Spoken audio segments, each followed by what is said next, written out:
The Civil War at this point was not looking too good for the Confederates. The Union soldiers were closing in, and the world as the Southerners knew it was falling apart, right? And the effect was felt to the extent to make even the most self-controlled slave owners turn violent from the frustration, or to make the meanest turn into Mr. Nice Guy when the Union soldiers were around. And so let's examine this by studying Dr. Litwack's 1979 book, Been in the Storm So Long, The Aftermath of Slavery, where on page 115 he writes, "When the Union Army was nearby, slaves were quick to discern any changes in the disposition of their owners. In some places, the frequency and the severity of punishments abated." And we'll find out soon what caused some places to see a reduction in severe punishment. "And the masters, perhaps fearing slave retaliation, assumed a more benign attitude, prepared for the eventuality of free labor, and even offered to pay wages," to keep some level of control, especially knowing that the South was on the fringe of losing. After the Yankees had been sighted less than 2 miles away, a Tennessee planter who had beaten one of his slaves that morning apologized to him and begged him not to desert. Before, he could beat the slave, and the slave didn't have much of anywhere to go. But now the Union Army was in town and the slave could run off, so the slave owner had to try to win him over again. Similar to what an abusive person does in a relationship when the abused party is finally about to leave. But as slaves had learned so well, usually from bitter personal experience, the moods of their white folks were capable of violent fluctuations. If the wartime disruptions, privations, and casualties had earlier provoked fits of anger, the impending disaster they now faced, and the knowledge that they were about to lose both the war and their slaves, rendered even some usually self-possessed whites unable to contain their emotions. Here we go. That was how Katie Darling, a nurse and housegirl on a Texas plantation, recalled her mistress. When the Yankees drew near, Missy go off in a rage. One time when a cannon fire, she say to me, "You little black wench, you niggas ain't gwine be free. You's made to work for white folks." Look how she used this description to degrade her. You little black wench. The black adds the extra demeaning power because it's derogatory in itself. And the enslaved continue calling themselves this name that carried all this dark history along with it, right? And that's how you get kids today teasing others by calling them blackie and being so black. That's how you get Michael Jackson's self-esteem impacted by his dad saying that he was so black, right? This label is part of the curse that was attached to those of the rich brown complexion. And some of the strong history behind black is that they were made to work for white folks. A former Georgia slave recalled a good master who broke under the strain and tension that preceded the Union soldiers. "Marse William ain't ever hit one of us a single lick till the day when we heard that the Yankees was a-comin'." When one of the slaves jumped up and shouted, "Lord bless the Yankees." On that day, the master lost his composure, shouting, "God damn the Yankees!" He slapped the slave repeatedly. A previously unexpressed behavior was triggered in him. This behavior had always been latent within him, and the slave shouting, "Lord bless the Yankees," was the trigger that made it manifest. And what happened afterwards was, "Everybody got out in dar in a hurry, and nobody else doesn't say Yankees to the master." Nobody wanted to taste that new heat coming from the hands of Mars Williams. He slapped the fire and desire out of folks for talking about the Yankees, because he knew what that symbolized for his lifestyle.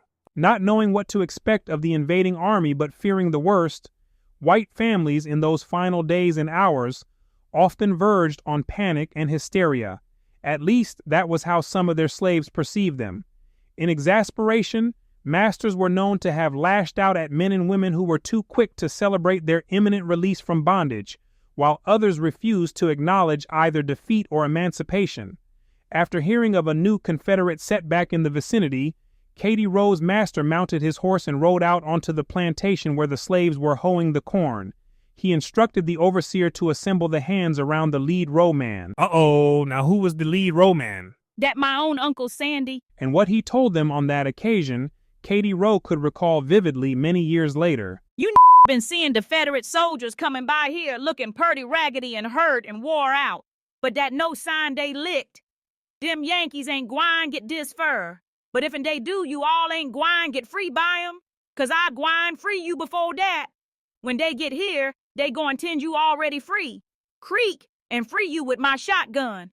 Anybody miss just one lick with the hoe, or one step in the line, or one clap of that bell, or one toot of the horn, and he gwine be free and talking to the devil long before he ever see a pair of blue breeches. He knew it was all coming to an end.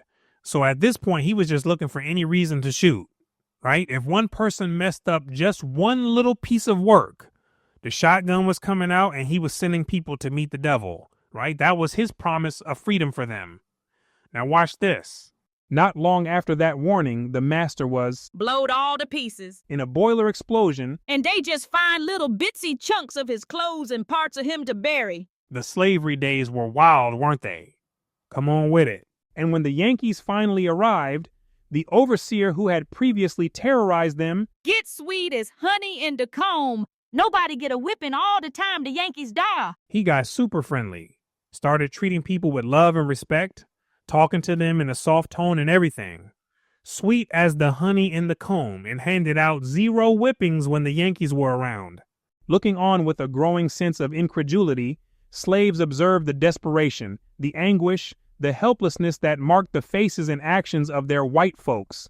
A Tennessee slave recalled how her mistress, at the sight of Union gunboats, suddenly got wild like and was crying and wringing her hands, while at the same time she kept repeating to her slaves, now member, I brought you up.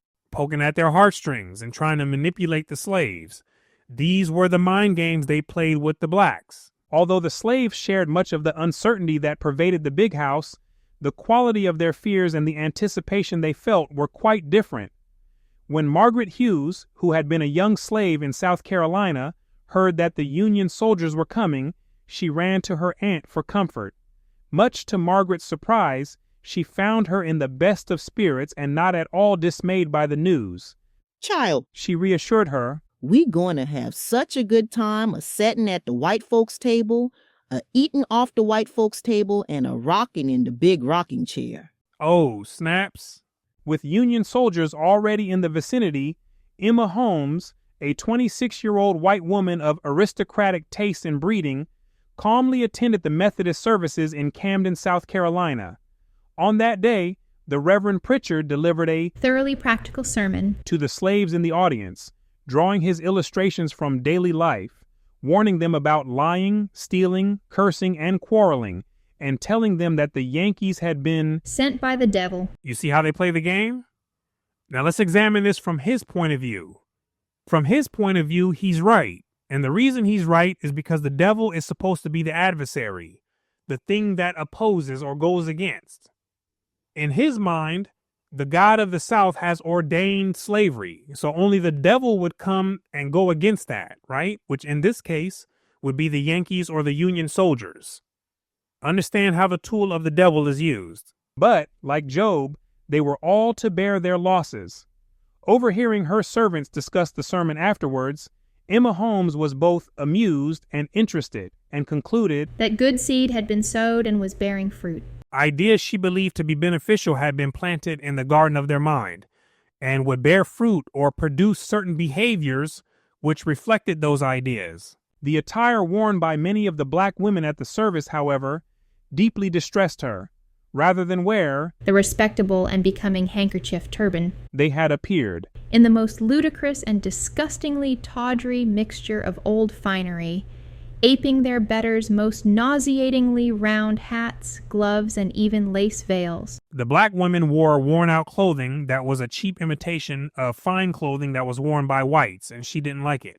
They would do best to adopt a plain, neat dress for the working classes, as in other countries, and indeed among our country Negroes formerly. Basically, they should have looked the part that they actually played in society. Even as the death of slavery appeared imminent, the thoughts uppermost in this woman's mind after attending church that day hardly conceded as much. If I ever own Negroes, I shall carry out my father's plan and never allow them to indulge in dress. It is ruin body and soul to them. The appearance of the first Yankee soldiers symbolized far more than the humiliation of military defeat. No matter how certain they were of their own slaves, nearly every master and mistress sensed that the old loyalties and mutual dependencies were about to become irrelevant. Negro slavery is about played out. John H. Bills, the Tennessee planter observed, "We being deprived of that control, needful to make them happy and prosperous." keeping them enslaved in a controlled environment is what they believed made blacks happy, because outside of that, they would only produce chaos and confusion and fall into vices, right? This was the planter's line of thinking. And Sarah Morgan, the daughter of a slave-holding family, could find solace only in recalling the past. No more cotton, sugar cane, or rice. She lamented. No more old black aunties or uncles. No more rides in mule teams. No more songs in the cane field. No more steaming kettles. No more black faces and shining teeth around the furnace fires. The previous night she had sat around the fire with a crowd of family slaves, singing with them, enjoying their company. Poor oppressed devils, she thought. Why did you not chunk us with the burning logs instead of looking happy and laughing like fools? Preparing to abandon the family plantation as the Yankees approached, Eliza Andrews took time to note in her journal, "There is no telling what may happen before we come back. The Yankees may have put an end to our glorious old plantation life forever." That night, she paid a final visit to the slave quarters to bid her blacks farewell. Poor things. I may never see any of them again, and even if I do, everything will be different. We all went to bed crying. 4 months later, returning to her home, she confided to her journal, "It is necessary to have some nickname to use when we talk before the servants, and to speak very carefully even then, for every black man is a possible spy. Father says we must not even trust Mammy too far." Very unpredictable times for many of the slave masters and the slaves, right? And with that, we go on to the next. I thank you for your time. My name is Brooklyn St. Michael, and I'll see you in the free world.